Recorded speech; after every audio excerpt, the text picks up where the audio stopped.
Hello দর্শক, আসসালামু আলাইকুম। আশা করি সকলেই ভালো আছেন। তো দর্শক, দেখতে পাচ্ছেন যে আমরা কিভাবে আমাদের চাষের জমিতে আমরা সরিষাগুলো চাষ করে থাকি।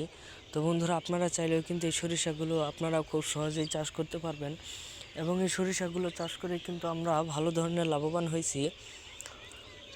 তো বন্ধুরা, আপনারা চাইলেও কিন্তু এই সরিষাগুলো চাষ করে কিন্তু ভালো ধরনের লাভবান হতে পারবেন। তো বন্ধুরা, এই সরিষাগুলো চাষ করে অনেকেই এইগুলো দিয়ে সরিষার তেল তৈরি করে থাকে, পাশাপাশি এগুলো বিক্রি করে দেয়। পাশাপাশি তারা কিন্তু রান্নার কাজেও ব্যবহার করে থাকে এবং এই সরিষাগুলো দিয়ে রান্না করলে প্রচুর পরিমাণের স্বাদের গুণগান বেড়ে যায়।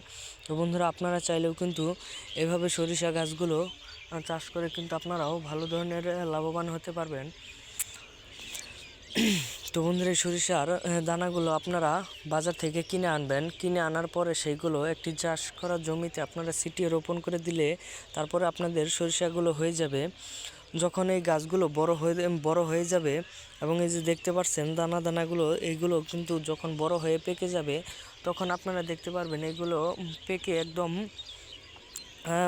লাল হয়ে গেছে। তারপর আমরা এইগুলো তুলে নিয়ে মাড়াই ঝাড়াই করার পরে ভাঙানোর পরে আমরা সরিষার তেল তৈরি করব।